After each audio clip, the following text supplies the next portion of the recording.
My own family snubbed my wedding, writing it off as unworthy. But my billionaire in-laws turned it into the event of the century, making everyone regret they'd stayed away. I shone bright. Can you imagine your own parents skipping your wedding because they thought your fiancé wasn't good enough? Mine did. They called him a nobody, a carpenter from nowhere. But what they didn't know was that the quiet man I loved was about to drop a bombshell, a secret so massive it would make headlines across 3 states and leave my parents utterly begging for forgiveness. The engagement ring felt heavier than it should have as I twisted it around my finger, my eyes glued to the phone screen. 3 missed calls from Mom, 2 from Dad, and a string of texts that made my stomach twist into knots. Eleliana, we've thought about this extensively, and we simply cannot support this union. Your father and I have invested too much in your future to watch you throw it away on a carpenter from Montana. Until you come to your senses, we won't be attending this so-called wedding. I set the phone down, the clatter echoing in our tiny Denver apartment, amidst the chaos of wedding planning. Mason was working double shifts on construction sites downtown, every muscle aching, just to help pay for our modest ceremony. I was picking up extra teaching assignments at 3 different schools. We'd saved every penny for months to afford a small church rental and a reception at the community center. The irony wasn't lost on me. My parents, Dr. Patricia Jones and attorney Richard Jones, had always preached about character over wealth. Yet here they were, refusing to even meet the man I loved because he didn't have a college degree or a trust fund. Mason walked through the door just as I was wiping tears from my cheeks. His work boots heavy on our creaky hardwood floors, covered in sawdust and concrete powder. But God, he was the most beautiful thing I'd ever seen. His dark hair stuck up in all directions, and those green eyes immediately found mine, filled with a deep concern that made my own heart ache. "What's wrong, Ella?" he asked softly. I handed him my phone without a word. He read the messages in silence, his jaw tightening with each line. When he finished, he set the phone down gently and pulled me into his arms. "I'm sorry," he whispered into my hair. "I know how much you wanted them there." "It's not your fault," I choked out, my voice cracking. "They're snobs. But I never imagined getting married without my parents. Mom was supposed to help me with my dress. Dad was supposed to walk me down the aisle." Mason pulled back to look at me, his calloused hands framing my face. "We don't need their approval, Ella. We never did. And, honestly, my family's going to love you so much, you'll forget all about them." I managed a weak smile. The truth was, I hadn't met much of Mason's family yet. His parents lived in a remote area of Montana with spotty cell service and seemed to be traveling constantly. All I really knew was that his father, Robert Carter, had some kind of business, and his mother, Susan, was apparently excited to finally meet me. They'd confirmed they'd fly in for the wedding, along with Mason's younger sister, Emma, and several cousins. "Tell me again about your family," I said, settling into his arms on our thrift store couch. "I'm nervous about meeting them all at once." Mason chuckled, that low rumble I'd fallen in love with. "There's nothing to be nervous about. Dad's quiet, but incredibly kind. He'll probably try to fix something in your apartment within 5 minutes. Mom will want to cook for you and ask a million questions about your students. Emma's going to steal you away from me to talk about books. She's getting her PhD in literature. And they're really okay with you marrying a girl they've never met?" I asked, still a bit insecure. "They trust my judgment," he said, pressing a kiss to the top of my head. "Plus, I've told them enough about you that they feel like they already know you. Mom actually said she's never heard me talk about anyone the way I talk about you." The wedding was still 3 weeks away, but the stress of planning everything ourselves was taking its toll. We'd booked the sweetest little church on the outskirts of Denver, with white wooden pews and stained glass windows. The reception would be next door at the community center, with barbecue from Mason's favorite local restaurant and a simple 3-tier cake from the grocery store bakery. It wasn't glamorous, but it was us. Mason had built our wedding arch himself from reclaimed wood. I'd made the centerpieces from wildflowers we'd picked in the mountains. Everything was simple, heartfelt, and exactly what we wanted. Except now, the guest list had shrunk considerably. My parents' absence meant my entire side of the church would be nearly empty. I had a few college friends flying in and my elderly Aunt Margaret, but that was it. The thought of walking down that aisle to mostly empty pews made my chest tight. Maybe we should postpone, I whispered one night. Save up more money. Try to work things out with my parents. Ella. Mason's voice was firm. Look at me. I met his eyes. We're not postponing our lives for people who can't see how incredible you are. Our wedding is going to be perfect because we'll be there, promising to love each other forever. That's all that matters. He was right. But it didn't make the hurt any less sharp. I dreamed of my wedding day since I was little, and in every version, my parents were there, beaming with pride. Instead, they were probably at their country club, telling their friends about their daughter's unfortunate life choices. Over the next few days, I threw myself into preparations with renewed determination. If my parents wanted to miss out on the happiest day of my life, that was their loss. I altered my grandmother's vintage lace dress to fit perfectly, practiced my vows until I could recite them without crying, and confirmed all the details with our vendors. Mason's family arrived 2 days before the wedding, and I was shocked by how normal they seemed. I don't know what I'd expected, but Robert Carter looked like an older version of Mason, tall, broad-shouldered, with kind eyes and hands that had clearly seen hard work. Susan was petite and energetic, with graying brown hair and the same infectious smile as her son. She hugged me like she'd known me for years. Finally, she exclaimed. Mason has told us so much about you. I feel like we're old friends already. Emma, Mason's sister, was exactly as advertised, a book lover with wild, curly hair and an easy laugh. She immediately started asking me about my favorite novels and her current dissertation topic. They'd rented rooms at a modest hotel downtown and insisted on taking us out for dinner at a casual Italian place. Nothing about their behavior suggested anything other than a middle-class family from rural Montana. Robert talked about the weather, Susan wanted to know if I needed help with last-minute wedding preps, and Emma told funny stories about Mason's childhood. The only thing that struck me as slightly unusual was how they'd arrived. I'd assumed they'd driven, but Mason mentioned they'd flown in. When I asked about it, he just shrugged and said his dad had found a good deal on flights. The night before the wedding, I lay awake staring at the ceiling. Tomorrow, I'd become Mrs. Aleliana Carter. In less than 18 hours, I'd be walking down the aisle of that little white church to marry the man who'd changed my entire world. My phone buzzed with a text from an unknown number. Congratulations on your wedding tomorrow. We're so looking forward to celebrating with you. The Carter family. I smiled in the darkness.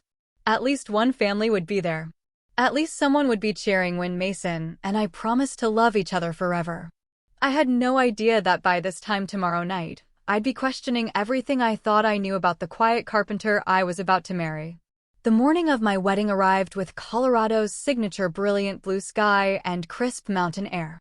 I woke up in my childhood friend Sarah's guest room, the old tradition. Sarah, my maid of honor, was already bustling around with coffee and pastries. Today's the day, Mrs. Carter, she sang, throwing open the curtains. How are you feeling? Terrified, excited, and nauseous, I admitted, pulling the covers over my head. Is that normal? Completely normal. Now get up, because we have exactly 4 hours to transform you into a bride, and your hair appointment is in an hour. The beauty salon Sarah found specialized in vintage-inspired styles. As the stylist worked my long brown hair into soft waves, I found myself actually relaxing for the first time in weeks. This was really happening. In a few hours, I'd be married to Mason. My phone rang just as the stylist was adding the final bobby pins to secure my grandmother's pearl hair comb. Aunt Margaret's name flashed on the caller ID, and my heart immediately jumped to my throat. Margaret, is everything okay? Oh, honey. Her voice was shaky. I'm so sorry. I'm at Denver General. I fell this morning and broke my hip. They're taking me to surgery in an hour. The blood drained from my face. Aunt Margaret was the only family member I had left who was actually going to show up. She was supposed to walk me down the aisle since my father had made it clear he wouldn't be there. Don't worry about the wedding, she continued quickly. You go ahead and have your beautiful day. I'll be thinking of you every minute.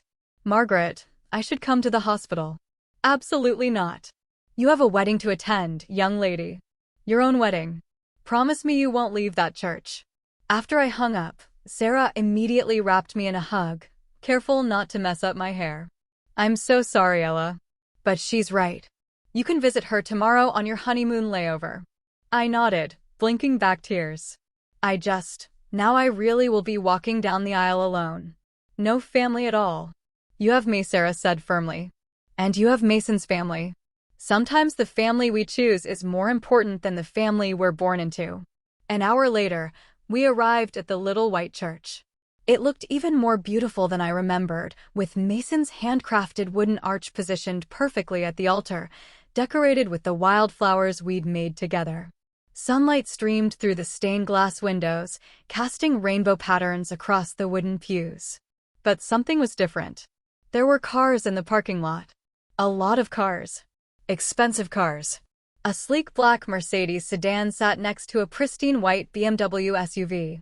Behind them was a silver Porsche and what looked like a Tesla. My stomach dropped. Had my parents changed their minds and decided to show up, bringing their wealthy friends as some kind of power move? Those aren't your parents' cars, are they? Sarah asked, voicing my exact thought. I don't think so. Dad drives a Lexus and Mom has that ridiculous white Cadillac. We walked through the church's side entrance, and I immediately heard voices coming from the main sanctuary. A lot of voices. The church sounded full. Sarah peeked around the corner, and her eyes went wide. Ella, you need to see this.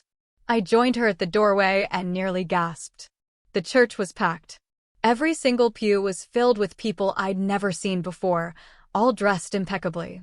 The women wore elegant dresses and sophisticated jewelry, while the men were in expensive-looking suits. They were chatting quietly among themselves, but there was an energy in the air that felt completely different from what I'd expected for our simple ceremony. Who are all these people? I whispered. Before Sarah could answer, Susan Carter appeared at my elbow. She looked radiant in a navy blue dress that probably cost more than my monthly salary, though she wore it with the same warm smile she'd had at dinner. Eleliana, you look absolutely stunning, she said, embracing me carefully. That dress is exquisite. Susan, I don't understand. Who are all these people? We only invited about 30 guests in total. Susan's smile became slightly mysterious. Well, dear, when word got out about Mason's wedding, a few more people expressed interest in attending. Family, friends, business associates of Robert's. I hope you don't mind that we expanded the guest list a bit. A bit? I looked back at the packed sanctuary. There have to be over 200 people in there. Actually, it's closer to 300, Susan said cheerfully. But don't worry about that now. You have more important things to think about. Are you ready? My head was spinning. Business associates? What kind of business did Robert Carter run that warranted 300 wedding guests? And how had they even fit everyone in our tiny church? Emma appeared at my other side, looking gorgeous in an emerald green dress that complemented her curls perfectly. The photographer wants to take some pictures with you before the ceremony starts, she said. Photographer? I blinked. We hired Mrs. Peterson from down the street to take photos with her digital camera. Oh, that's so sweet, Emma said, but Dad arranged for someone a bit more professional. She led me to a small room off the main sanctuary where a man in an expensive suit was adjusting professional lighting equipment that definitely hadn't been there when we'd done our rehearsal yesterday. Behind him stood a woman with multiple cameras hanging around her neck, the kind of equipment I'd only seen at celebrity weddings and in magazines. Miss Jones, I'm Marcus Wellington from Wellington Photography, the man said, extending his hand. We're honored to be documenting your special day. Wellington Photography. I'd heard that name before. They'd photographed the governor's daughter's wedding last year, the one that made the cover of Colorado Bride magazine. I think there's been some mistake, I started to say, but Susan placed a gentle hand on my arm. No mistake, dear. Robert and I just wanted to make sure this day was captured beautifully. Now, shall we take some portraits? The next 30 minutes passed in a blur of professional photography. Marcus positioned me, adjusting lighting, giving directions like I was a fashion model. His assistant drew it all. I kept catching glimpses of the sanctuary filling up even more. People continued to arrive, and I noticed several individuals who looked vaguely familiar, though I couldn't place where I'd seen them before. "Sarah," I whispered when she returned from checking on the reception setup. "Please tell me you know what's going on." Her face was pale. "Ella, I went to check on the community center and it's not the community center anymore." "What do you mean?" "I mean, there are catering trucks outside. Expensive catering trucks. And florists, and what looks like a full bar setup, and party planners with clipboards directing people around like they're setting up for some kind of gala." My heart started racing. "That's impossible. We booked the community center. We're serving barbecue from Jimmy's place and grocery store cake." "I think," Sarah said slowly, "Mason's family might have made some changes." Before I could process this, the church organist began playing the processional music. It wasn't the simple hymn we'd chosen, but something that sounded like it belonged in a cathedral, rich, complex, and played on what sounded like a much more expensive organ than the little electronic one the church normally used. "It's time," Susan said, appearing beside me with a bouquet that definitely wasn't the modest arrangement of daisies and baby's breath I'd ordered. This bouquet was a stunning cascade of white roses, peonies, and orchids that probably cost more than our entire original wedding budget. "Susan, I don't understand what's happening." She took my hands in hers, and for the first time, I noticed the massive diamond ring on her finger. Not the simple gold band she'd been wearing at dinner, but a rock the size of a grape that caught the light and threw it back in brilliant flashes. "Sweetheart," she said gently, "there are some things about our family that Mason wanted to tell you himself. But what's important right now is that you're about to marry the man you love, and he's waiting for you at that altar with the biggest smile I've ever seen."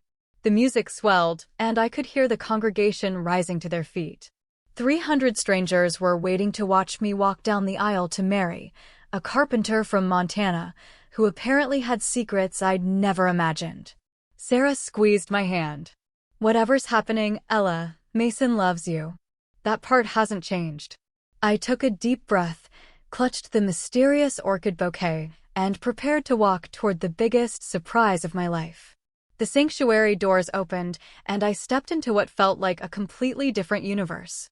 The little white church I'd fallen in love with had been transformed into something out of a fairy tale. White silk draped every surface. Thousands of white roses and baby's breath created stunning arrangements at the end of each pew, and what appeared to be professional lighting cast everything in a warm golden glow. But it was the sea of faces that truly took my breath away. Every single person in that packed church turned to look at me, and I recognized exactly none of them. These weren't the casual friends and extended family I'd expected. These were people who belonged at galas and charity auctions. The women wore designer dresses and jewelry that caught the light like tiny stars, while the men looked like they'd stepped off the pages of Forbes magazine. And there, at the front of the church, stood Mason. Even from the back of the aisle, I could see his face light up when he saw me. He was wearing a tuxedo I'd never seen before, not the simple black suit we'd rented, but something that looked custom-tailored and probably cost more than my car. His best man, who I'd expected to be his college roommate Jake, was instead a man in his 40s wearing what looked like a Rolex. But Mason's smile was the same. That bright, genuine expression that had made me fall in love with him in the first place. Whatever was happening here, that smile reminded me that at the center of all this confusion was the man I was about to marry. I began walking down the aisle, my grandmother's vintage dress suddenly feeling wildly understated among all the elegance. As I passed the pews, I caught snippets of whispered conversations that made my head spin. "She's lovely. Robert must be so pleased. I heard she's a teacher. How refreshing. The Carter family always knows how to throw an event." Carter family events? What did that even mean? Halfway down the aisle, I spotted a face that made me stop breathing for a moment. Governor Patricia Hendricks was sitting in the third row, smiling at me warmly. The actual governor of Colorado was at my wedding. Next door sat a man I recognized as the mayor of Denver, and behind them was a woman I was pretty sure I'd seen on the cover of Colorado Business Weekly. My legs felt wobbly, but Mason's eyes never left mine. When I finally reached the altar, he stepped forward and took my hand, his familiar touch grounding me in the midst of all the surreal luxury. "You look incredible," he whispered, and for a moment, everything else faded away.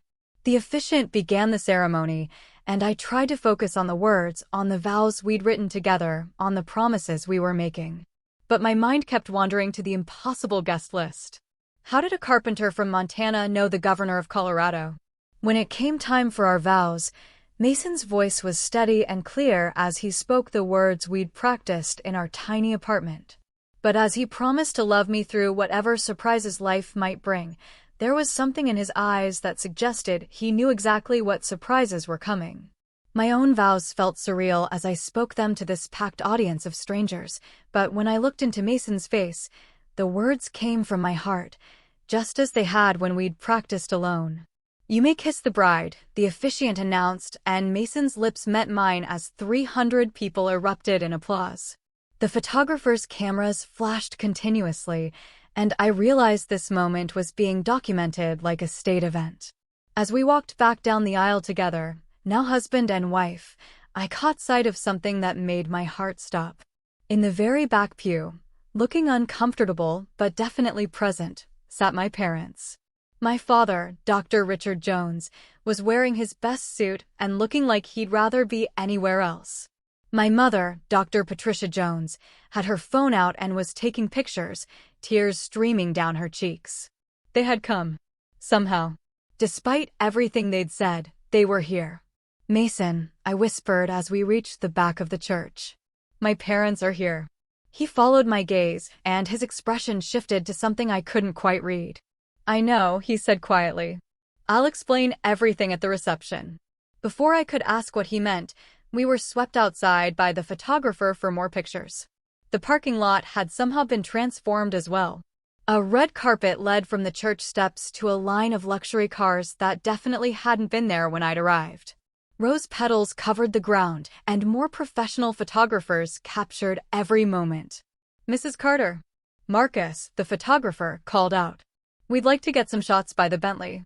I looked around confused until I realized he was talking to me. Mrs. Carter. That was my name now. And apparently, there was a Bentley involved in our wedding photos. The car was a pristine white Bentley Continental, decorated with white ribbons and more of those expensive roses. Mason helped me pose next to it, his hand warm on the small of my back, but I could feel the tension in his shoulders. "Whose car is this?" I whispered. "It's yours now," he said simply. "Wedding gift from my parents." A Bentley? His parents had given us a Bentley as a wedding gift? Carpenter's parents didn't give Bentleys as wedding gifts.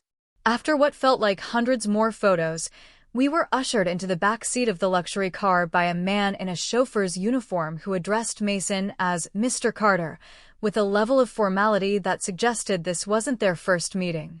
As we drove the short distance to what should have been the community center, I stared out the window in shock. The parking lot was filled with more luxury vehicles, and professional valets were helping guests out of their cars. A red carpet led to an entrance that had been completely transformed with what looked like thousands of dollars worth of flowers and lighting. "Mason," I said, my voice barely above a whisper. "What is happening?" He took my hands in his, and I could see the conflict in his face. "There's something I should have told you a long time ago. Something I wanted to tell you, but I wasn't sure how." "What kind of something?" He took a deep breath. "My family, we're not exactly who you think we are." The chauffeur opened our door, and the sounds of a full orchestra drifted out from what had once been a simple community center. Through the glass doors, I could see crystal chandeliers that definitely hadn't been there yesterday, and what appeared to be a full ballroom setup with round tables draped in white linens. "How not exactly?" I managed to ask. Mason helped me out of the car. And as we stood on the red carpet with photographers capturing our every move, he looked into my eyes with an expression that was part love, part apology, and part something that might have been relief. "My father isn't just in business, Ella. He owns Carter Industries. Where, well, Forbes estimated our family's net worth at around $3 billion last year." The world tilted sideways. $3 billion. My husband. My carpenter husband, who worried about overtime shifts and shopped for groceries with coupons, was a billionaire. "That's impossible," I whispered. "I know it sounds crazy.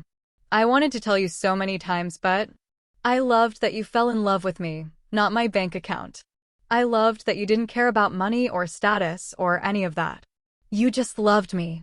Before I could respond, the doors to the reception venue opened and a wave of classical music washed over us. Inside, I could see our 300 wedding guests mingling in what had been transformed into the most elegant event space I'd ever witnessed. And standing at the entrance, beaming with pride, were Robert and Susan Carter, apparently two of the wealthiest people in America, waiting to welcome their new daughter-in-law to a world I never knew existed. Walking into that reception felt like stepping through a portal into another dimension. The community center I'd visited just days ago had been completely gutted and rebuilt into something that belonged in a luxury hotel. Crystal chandeliers hung from a ceiling that had somehow been raised and draped in flowing white silk. The concrete floors were now covered in gleaming hardwood, and floor-to-ceiling windows had been installed where blank walls used to be, offering stunning views of the Rocky Mountains. Round tables for 10 were positioned throughout the space, each one covered in ivory linens and topped with towering centerpieces of white orchids, roses, and peonies. The silverware looked like actual silver, and the wine glasses were crystal that caught the light like diamonds. A full orchestra was set up on a stage that definitely hadn't existed yesterday, playing classical music that made our original playlist of country songs seem laughably inadequate. But what truly made my knees weak was the sheer scale of it all. This wasn't a reception for 50 people eating barbecue off paper plates. This was a black tie gala for 300 guests who were now applauding as Mason and I entered. Professional servers in crisp uniforms circulated with champagne that probably cost more per bottle than I made in a week. Mrs. Carter, a woman in an elegant black dress, approached us with a clipboard. "I'm Jennifer Walsh, your event coordinator. Everything is proceeding perfectly on schedule. The cocktail hour will continue for another 30 minutes, then we'll transition to dinner. The menu has been tailored to your preferences, as discussed." I stared at her blankly. I never discussed any menu with anyone. Jennifer's smile didn't falter. "Of course, the preferences your mother-in-law shared with us. She mentioned you love Mediterranean cuisine and have a weakness for chocolate desserts." Mason's hand tightened on mine. "Thank you, Jennifer. Everything looks incredible." As Jennifer walked away, I turned to Mason with what I'm sure was a wild look in my eyes. "How long has this been planned? The orchestra? The flowers? The everything?" "Ella, I can explain, Mr. and Mrs. Carter." A booming voice interrupted us, and I turned to see a tall man in an expensive suit approaching with his arms outstretched. "Congratulations. What a beautiful ceremony." Mason straightened slightly. "Senator Williams, thank you for coming." "Ella, this is Senator David Williams." "Senator, my wife, Liliana." "Senator Williams? As in United States Senator Williams?" I shook his hand on autopilot while my brain tried to process that a U.S. senator was at my wedding reception. "Your husband's family has been invaluable to Colorado's economic development," the senator said to me warmly. "And I hear you're a teacher. How wonderful. Education is the foundation of everything." Before I could respond, another couple approached, then another, and suddenly I was in the middle of a receiving line of people whose names I recognized from newspapers and television: the CEO of a major tech company, a federal judge, the owner of the Colorado Rockies. All of them spoke to Mason with the familiarity of old friends and treated me with the kind of respect usually reserved for billionaires' wives. "I need some air," I whispered to Mason after the 10th introduction to someone whose net worth probably exceeded most countries' GDP. He immediately guided me toward a set of French doors that opened onto what had once been the community center's tiny back patio, but was now an elegant outdoor terrace, complete with heat lamps, more flowers, and a view of the mountains that had been somehow enhanced with professional lighting. "How is this possible?" I asked once we were alone.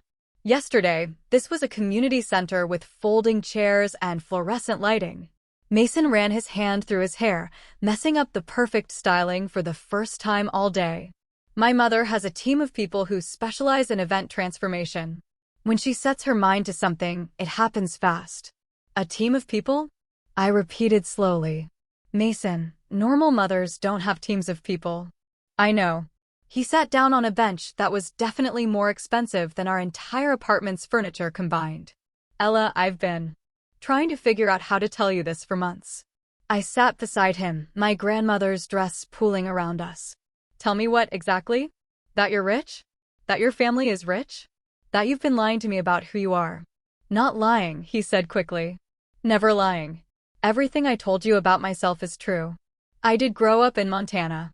I do love working with my hands. I really was living paycheck to paycheck when we met. Then how? Because I chose to. He turned to face me fully. When I turned 18, my father offered me a position at Carter Industries.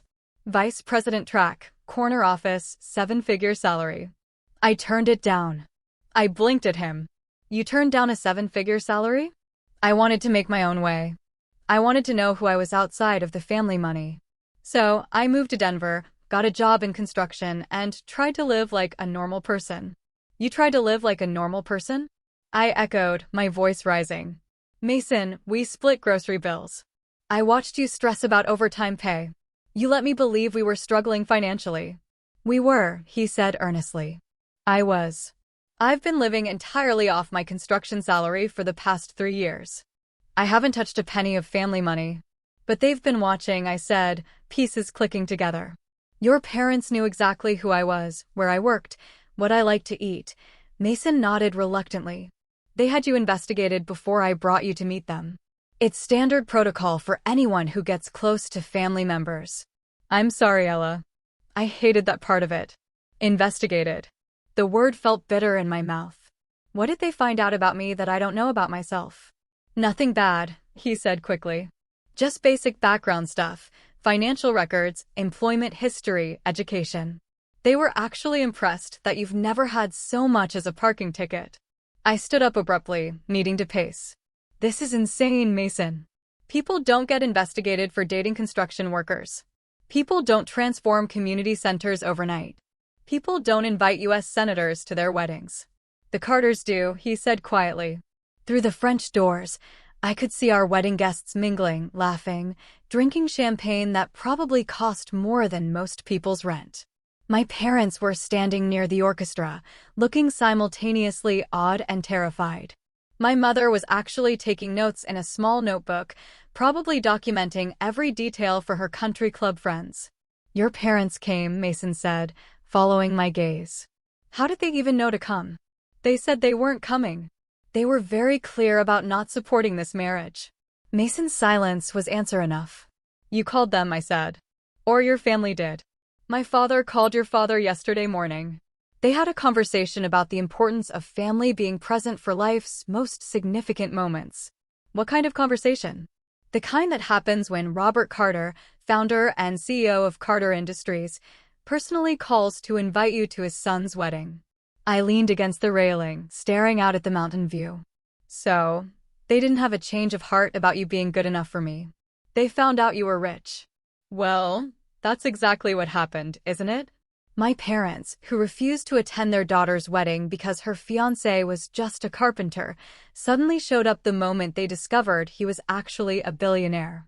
Mason moved to stand beside me. Does it matter why they came? They're here now.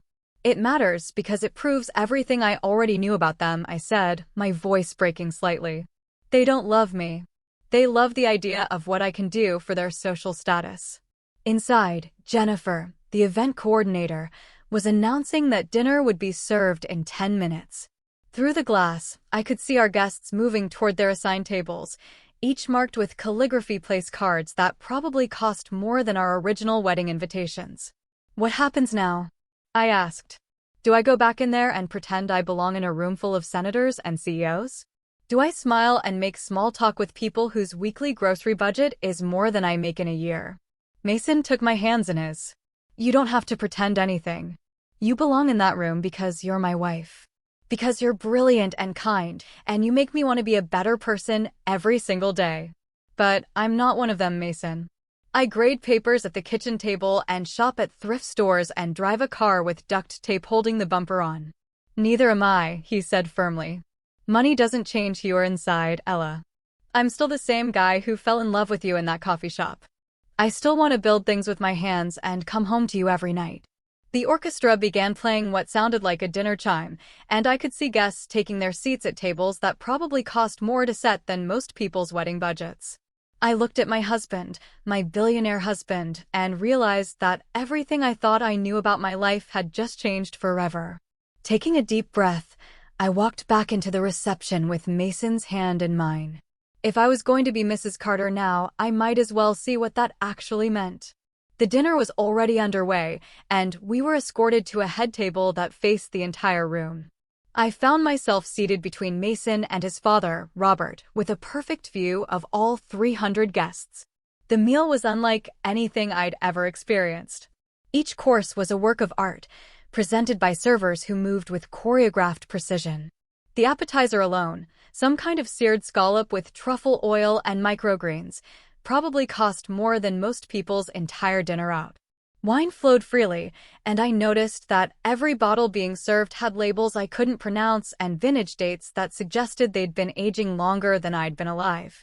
"So, Aleliana," Robert Carter said beside me, his voice carrying the quiet confidence of someone accustomed to being listened to. "Mason tells me you teach 4th grade."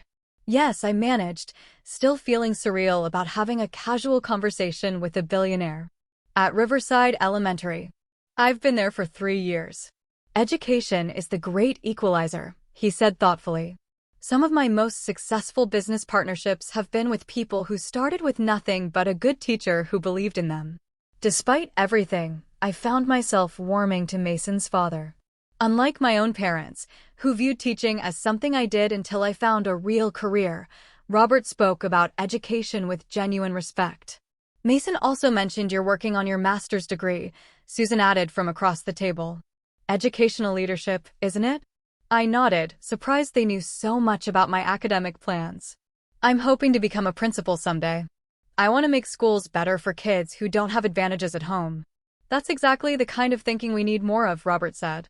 "In fact, Carter Industries has an education foundation that might interest you. We fund innovative programs in underserved schools." Before I could respond, the orchestra shifted to a softer melody and Jennifer appeared beside our table. "Mr. and Mrs. Carter, it's time for your first dance." My stomach dropped. In all the chaos of discovering Mason's true identity, I'd completely forgotten about the traditional wedding reception events. Our first dance was supposed to be to "You Are My Sunshine," played from someone's iPhone playlist. Instead, I was being guided onto a proper dance floor while a full orchestra prepared to provide the soundtrack to what felt like the most watched moment of my life. They played an instrumental version of the song we'd chosen. Somehow, they'd known. As we swayed together under the crystal chandeliers, with 300 pairs of eyes watching our every move, I finally felt a moment of peace. "I'm still me," Mason whispered in my ear as we danced. "And you're still you. That's all that matters." "Is it, though?" I whispered back. "Because I'm pretty sure me doesn't know how to be married to a billionaire." "Good thing I don't know how to be a billionaire husband either," he said with a smile. "We'll figure it out together." When the song ended, applause filled the room, and I realized that dozens of phones had been capturing our dance. Tomorrow, photos of our wedding would probably be all over social media and society pages I'd never heard of. As other couples joined us on the dance floor, I spotted my parents approaching from across the room. My mother was practically glowing with excitement, while my father looked like he was still processing everything he'd witnessed. "Aleliana, sweetheart," my mother gushed as they reached us. "This is absolutely incredible. The flowers alone must have cost more than most people's entire weddings."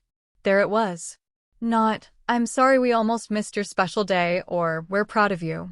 Just an immediate focus on the money. "Mom, Dad," I said carefully, "I'm glad you decided to come." My father cleared his throat awkwardly. When Mr. Carter called yesterday, he made it clear that family should be present for such an important occasion. He's quite persuasive. Persuasive how? I asked, though I wasn't sure I wanted to know. "Well," my mother jumped in, her voice dropping to an excited whisper, "he mentioned that Carter Industries is looking to expand their healthcare investments, and your father's expertise in medical technology could be quite valuable." My heart sank. Even now, at my own wedding, my parents were networking. My father added, straightening his tie. He suggested that perhaps we'd been too hasty in our judgment of Mason's prospects. I looked at Mason, who was standing beside me with a carefully neutral expression. "Did you know about this?" I asked. "I asked my father to call them," he admitted. "But I didn't know about any business discussions." Before I could respond, the orchestra announced that it was time for the father-daughter dance. My father stepped forward expectantly, but I hesitated. This was the man who'd refused to walk me down the aisle just hours ago, now ready to dance with me because he discovered I'd married into money. "I don't think so," I said quietly. My father's face fell. "Eleliana, I know we made some mistakes, but some mistakes." I couldn't keep the anger out of my voice anymore. "You told me you couldn't support my marriage. You said Mason was beneath our family. You made it clear that you'd rather miss my wedding than pretend to approve of my choices." "We were protecting you," my mother said defensively. "We thought he was just some construction worker with no prospects." "He was just some construction worker," I said, my voice trembling with suppressed fury. "And I loved him anyway. But you couldn't see past his bank account to the person he actually is." The entire reception seemed to quiet around us, though the orchestra continued playing softly. I was vaguely aware that many of our guests were watching the drama unfold, but I was beyond caring. "The only reason you're here right now is because you found out he's rich," I continued. "If he really was just a carpenter, you'd be at home right now, telling your friends about your daughter's unfortunate life choices." "That's not fair," my father said, but his voice lacked conviction. "Isn't it?" I looked around the opulent reception, at the hundreds of guests who belonged to a world I'd never known existed. "Tell me honestly, Dad, if this was the same community center reception we originally planned, if Mason really was just making construction wages, would you be here?" The silence that followed was answer enough. Robert Carter appeared beside us, his presence immediately commanding attention. "Dr. Jones, Mrs. Jones," he said politely. "Perhaps we could continue this conversation at a more appropriate time. This is, after all, a celebration." My parents nodded quickly, clearly intimidated by Mason's father's quiet authority. They melted back into the crowd, leaving me standing in the middle of the dance floor, feeling like I'd just had my heart broken all over again. "I'm sorry," Mason said softly. "I thought if they came, if they saw how much I love you." "They didn't come for love," I said, watching my parents across the room as they introduced themselves to other wealthy guests. "They came for networking opportunities." Emma Carter appeared at my elbow, elegant and warm. "Want to get some fresh air? There's something I think you should see." She led me back outside to the terrace, where the mountain view was now illuminated by professional lighting that made the peaks look magical against the night sky. On a small table sat a laptop computer, its screen glowing softly. "What's this?" I asked. "Social media," Emma said with a grin. "Your wedding is trending." I stared at the screen in shock. #MasonCarterWedding was indeed trending on multiple platforms, with hundreds of posts from guests sharing photos and videos of the ceremony and reception. But what surprised me wasn't the social media attention. It was the comments. "Most beautiful bride ever" goals. "This is what true love looks like." "She seems so down to earth and sweet." "Lucky girl, but he's lucky too." "Real love story." "You can see it in their eyes." "Emma," I said slowly, "these people don't even know me." "No," she said with a smile. "But they can see what we all see. That you and Mason are perfect for each other. Money or no money." As I scrolled through hundreds of positive comments from strangers who had watched our story unfold online, I realized something important. My parents' approval had never really mattered. What mattered was the life Mason and I were going to build together, and the family that had welcomed me with open arms from the very beginning. The orchestra began playing again, and, through the French doors, I could see Mason searching the crowd for me, his face lighting up when he spotted me on the terrace. For the first time since walking into that transformed church, I felt ready to embrace whatever came next. Walking back into the reception, I felt different, lighter somehow, as if confronting my parents had lifted a weight I didn't realize I'd been carrying. Mason immediately appeared at my side, his relief visible when he saw my face. "How are you feeling?" he asked softly. "Like I'm exactly where I'm supposed to be," I said. And meant it. The evening continued to unfold like something out of a dream. The cake-cutting ceremony involved a 4-tier masterpiece that looked like it belonged in a museum rather than being eaten. Each layer was a different flavor: vanilla bean with raspberry filling, chocolate with salted caramel, lemon with lavender buttercream, and red velvet with cream cheese frosting. It was so far removed from our original grocery store sheet cake that I couldn't help but laugh. "What's funny?" Mason asked as we posed for photos with the ornate cake. "I'm just thinking about how we spent 3 weeks debating whether we could afford the upgrade from vanilla to chocolate," I said. "And now we have 4 different flavors, each probably costing more than our entire original budget." "Do you miss it?" he asked quietly. "The simple version we planned?" I considered this as the photographer directed us to cut the first slice. "I miss the innocence of it," I admitted. "But I don't miss feeling like we had to choose between things we wanted because of money." As the evening progressed, I found myself in conversations that would have terrified me just hours earlier. Senator Williams' wife, Margaret, turned out to be a former teacher who was passionate about education reform. We spent 20 minutes discussing literacy programs and standardized testing while our husbands talked about infrastructure bills. "You know," Margaret said, sipping her champagne, "the Carter Education Foundation is always looking for passionate educators to help guide their programs. You should consider getting involved." Before I could respond, a commotion near the entrance caught my attention. A young woman in an evening gown was arguing with what appeared to be security personnel, her voice carrying across the reception. "I'm family," she was saying loudly. "Ask Mason. He'll tell you I'm supposed to be here." Mason's expression darkened immediately. "Excuse me," he said to the group we'd been talking with, and headed toward the disturbance. I followed, curious and concerned. The woman was probably in her mid-20s, with platinum blonde hair and the kind of confidence that comes from never being told no. She was beautiful in an expensive, high-maintenance way that made me suddenly conscious of my grandmother's vintage dress. "Clarissa," Mason said as we approached, his voice carefully controlled. "What are you doing here?" "Congratulating you, of course," she said with a bright smile that didn't quite reach her eyes. "Though, I have to say, I'm surprised you didn't invite me personally." I looked between them, sensing an undercurrent I didn't understand. "Mason, who is this?" "Clarissa Worthington," the woman said, extending a perfectly manicured hand. "And you must be the lucky bride." "I'm an old friend of Mason's." "A very old friend." The way she emphasized very made my stomach tighten. But before I could respond, Robert Carter appeared beside us with the kind of expression that suggested this conversation was about to end quickly. "Miss Worthington," he said coolly, "I don't believe you were on our guest list." "Oh, come now, Mr. Carter," Clarissa said with a laugh that sounded like breaking glass. "Surely there's room for one more guest at such a lavish affair." "Security will escort you out," Robert said simply, then turned to Mason and me. "I apologize for the ex-girlfriend," he said briefly. "From before I moved to Denver. It's been over for years." Something in his tone suggested there was more to the story. But before I could ask, the orchestra began playing the last dance of the evening. Mason took my hand and led me onto the dance floor one final time as our guests gathered around us. "Any regrets?" he asked as the chandeliers cast everything in a warm glow. The mountain views through the windows were breathtaking, and we were surrounded by people who had traveled from across the country to celebrate with us. My parents stood at the edge of the crowd, looking somewhat lost, but trying to fit in. Emma was dancing with someone who might have been a tech billionaire, laughing at something he'd said.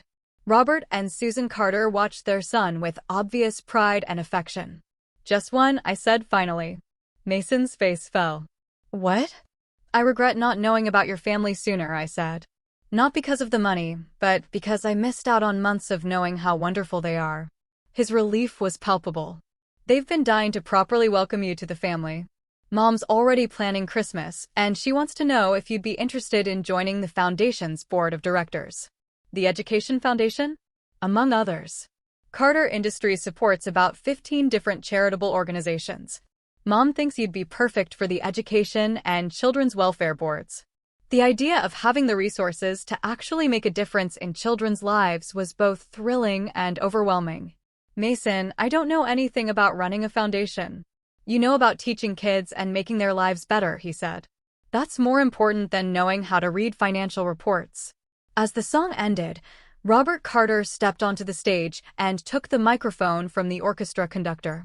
Ladies and gentlemen, his voice carried easily across the room. Thank you all for being here tonight to celebrate Mason and Aleliana's wedding. As many of you know, family is everything to Susan and me. Tonight, we're not just celebrating a marriage. We're welcoming a remarkable young woman into our family. He looked directly at me, and I felt tears starting to form. Aleliana, you've made our son happier than we've ever seen him. Your dedication to education, your kindness, and your genuine heart represent everything we value most. We're honored to call you our daughter. The applause was thunderous, and I realized that this feeling of being truly accepted and valued for who I was what I'd been missing from my relationship with my own parents my entire life. Later, as the evening wound down and guests began to leave, I found myself saying goodbye to people whose names I would never have imagined knowing. The governor hugged me and invited Mason and me to dinner at the state capitol. The tech CEO handed me his card and said his company was always looking for innovative education consultants. 3 different foundation directors asked if I'd be interested in joining their boards. My parents approached as we were preparing to leave for our honeymoon suite at the Four Seasons downtown. Aleliana, my mother said hesitantly, we want you to know that we're proud of you. Are you? I asked, my voice steady now. Or are you proud of who I married? My father stepped forward. We made mistakes today, big ones. We let our prejudices cloud our judgment about Mason. And more importantly, we failed to support you when you needed us most. You did, I agreed. Can you forgive us? My mother asked, tears in her eyes. I looked at these people who had raised me but never really seen me, who had come to my wedding for all the wrong reasons, but were at least trying to admit their mistakes. I can forgive you, I said finally. But things are going to be different between us from now on. Different how? My father asked. You're going to have to earn back my trust, I said. And you're going to have to accept that my life is my own, regardless of how much money my husband has. They nodded, looking chastened. And I realized that this was probably the first real conversation we'd ever had as adults. Mason and I finally left the reception at nearly midnight, climbing into the white Bentley that was apparently now ours. As we drove through the quiet Denver streets toward the hotel, I reflected on the most surreal day of my life. So, I said, leaning against Mason's shoulder, what happens now? Do I have to learn how to be rich? You have to learn how to be happy, he said, kissing the top of my head. Everything else is just details. Looking out at the city lights, I realized that for the first time in my life, I felt like I truly belonged somewhere. Not because of money or status, but because I'd found a family that valued me for exactly who I was. Tomorrow, I'd wake up as Mrs. Aleliana Carter, wife of a billionaire, potential board member of multiple foundations, and daughter-in-law to 2 of the most powerful people in Colorado. But tonight, I was just a woman who had married the love of her life, surrounded by people who genuinely cared about her happiness. And that felt like the greatest fortune of all. 6 months later, I stood in the boardroom of Carter Industries, looking out at the Denver skyline through floor-to-ceiling windows that offered a view I never could have imagined having access to. The quarterly Education Foundation meeting had just concluded, and I was reviewing the proposals we'd approved for funding: 12 new literacy programs across Colorado, 3 STEM initiatives for underserved schools, and a teacher training program that would impact over 500 educators. Mrs. Carter, Jennifer Walsh, the same woman who had coordinated our wedding, now served as the Foundation's program director. The scholarship recipients are here for the award ceremony.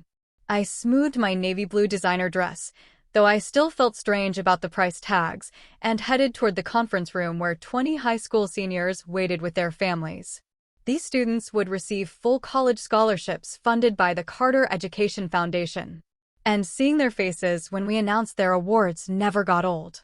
Good afternoon, everyone, I said as I entered the room. Congratulations to all of our scholarship recipients. Your hard work and dedication have brought you here today. As I handed out the scholarship certificates, I reflected on how much my life had changed since that surreal wedding day. The transition hadn't been seamless. learning to navigate charity galas, board meetings, and the social expectations that came with being a Carter had required more adjustment than I'd anticipated. But the work itself, being able to make a real difference in children's education with resources I'd never dreamed of having, made every awkward moment worthwhile. One of the scholarship recipients, a young girl named Maria Gonzalez from East Denver, reminded me so much of my former students that I lingered to talk with her after the ceremony. "Mrs. Carter," she said shyly, "I wanted to thank you personally. This scholarship means I can become a teacher like I've always dreamed." "What grade do you want to teach?" I asked. "Elementary. I want to work with kids who don't have much support at home, like I did. I want to be the teacher who believes in them." I felt tears pricking my eyes. "That's exactly why we do this, Maria. Teachers like you can change the world, one student at a time." After the ceremony, I drove home to the house that still sometimes felt like I was living in someone else's life. Mason and I had moved out of our tiny Denver apartment into a sprawling estate in Cherry Hills Village, complete with mountain views, a home office for my foundation work, and a workshop where Mason could pursue his carpentry projects. He'd officially joined Carter Industries 6 months ago, but insisted on maintaining his hands-on approach to construction projects. I found him in the kitchen, still wearing his work clothes and covered in sawdust, preparing dinner with the kind of focus he brought to everything he did. "How was the scholarship ceremony?" he asked, wrapping me in a hug despite being dusty. "Perfect. We have 20 kids who are going to college who might not have had the chance otherwise." I pulled back to look at him. "How was your day? Still enjoying the corporate world?" Mason laughed. "I spent the morning in board meetings discussing sustainable building materials and the afternoon actually installing solar panels on a low-income housing project. It's the best of both worlds." As we cooked together, my phone buzzed with a text message. The contact name made me pause. "Mom. The strangest thing happened today," the message read. "I met a woman at the country club whose daughter received one of your foundation scholarships. She couldn't stop talking about how much the program meant to their family. I wanted you to know that your father and I are proud of the work you're doing." I showed the message to Mason, who read it with raised eyebrows. "That's progress," he said carefully. "It is," I agreed. "Slow progress, but progress." My relationship with my parents had indeed been slowly rebuilding over the past 6 months. They'd made genuine efforts to get to know Mason for who he was, rather than what he represented financially. My father had even started volunteering at a clinic he'd learned about through Carter Industries' healthcare initiatives. "Speaking of your parents," Mason said, "they're coming to dinner on Sunday, remember? Along with my parents, Emma, and probably half the Colorado political establishment." I said with a laugh, Sunday dinners at the Carter house have become quite the affair. It was true. What had started as simple family dinners had evolved into weekly gatherings that somehow always included interesting guests. Last week, we had dinner with the mayor of Denver and a Nobel Prize-winning physicist who was consulting on one of Robert's renewable energy projects. The week before, it was a group of teachers from one of our foundation schools and a former secretary of education. My phone rang, interrupting my thoughts. The caller ID showed Emma's name. "Eleliana." Emma's voice was excited. "Have you seen the news?" "What news?" "Check Channel 7. They're doing a feature on the Carter Education Foundation's impact, and you're the main interview." I grabbed the remote and turned on the television, finding the local news station. Sure enough, there was footage from today's scholarship ceremony, followed by an interview I'd given last week about the foundation's programs. The Carter Education Foundation has funded over 50 programs in its first year under new leadership, the reporter was saying. Director Eleliana Carter, a former elementary school teacher, has brought a grassroots approach to the foundation that's already showing remarkable results. The interview segment showed me talking about the importance of supporting both students and teachers, with statistics about improved literacy rates and college enrollment in the schools we'd supported. Mrs. Carter represents a new generation of philanthropic leadership, the reporter continued.